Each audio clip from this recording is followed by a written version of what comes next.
ఆసుపత్రి వద్ద ప్రముఖ విద్యావేత్త సామాజికవేత్త సోనం వాంగ్చుక్ ఆమరణ నిరాహార దీక్షను పోలీసులు భగ్నం చేశారు. పోలీసులు కాంగ్రెస్ జనతా పార్టీ కార్యకర్తలు అడ్డుకునే యత్నం చేశారు. వాంగ్చుక్ ఆరోగ్యం క్షీణించడంతో భర్త నడుపుతున్న స్కూల్ బస్ డ్రైవర్ తో దామినికి వివాహేతర సంబంధం పెట్టుకుంది. దీంతో వారిద్దరూ పెళ్లి చేసుకోవాలని అనుకున్నారు. భర్త అతుల్ను అడ్డు తొలగిస్తే అతని పేరులో ఉన్న ఇప్పుడు చిన్న విరామం తీసుకుందాం.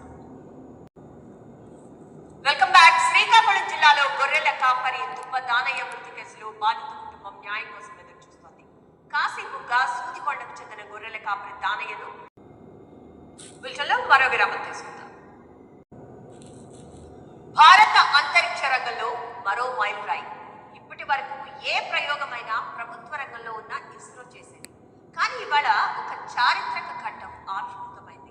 స్వదేశీ పరిజ్ఞానంతో ప్రైవేటు సంస్థ స్కైరూట్ తొలుత టెక్నికల్ ఇష్యూతో కొద్దిసేపు నిలిచిపోయింది. ఆ తర్వాత రాకెట్ ప్రణాళిక ప్రకారమే నిప్పులు చెబుతూ ఆకాశంలోకి దూసుకువెళ్ళింది. రాకెట్ కు సంబంధించిన 4 దశలు. ఈ విజయం కేవలం రాకెట్ పనితీరు నిర్ధారించడానికే పరిమితం కాదు. అంతరిక్ష రంగంలో ఇస్రోతో పాటు ప్రైవేట్ సంస్థలు కూడా తలుపులు తెరుస్తూ కేంద్ర ప్రభుత్వం చేపట్టిన విక్రమ్ 1 ప్రయోగంపై ప్రధాని మోదీ హర్షం వ్యక్తం చేశారు. ప్రయోగం అనంతరం ప్రధానికి వీడియో కాల్ చేసి విక్రమ్ 1 రాకెట్ తొలి ప్రయోగంలోనే విజయం సాధించడంపై హర్షం వ్యక్తం చేశారు సీఎం చంద్రబాబు. మంత్రి నారా లోకేష్ అయితే స్వయంగా శ్రీహరికోట వెళ్లారు. కుమారుడు నారా దేవాంశుతో కలిసి ప్రయోగాన్ని వీక్షించారు. నల్లగొండ పట్టణం తెలంగాణ కాలనీలోని ఓ కుటుంబంలో 4 దారుణ హత్యకు సంబంధించి విచారణ కొనసాగుతోంది. ఈ కేసులో నిందితుల కస్టడీ నేటితో ముగిసింది.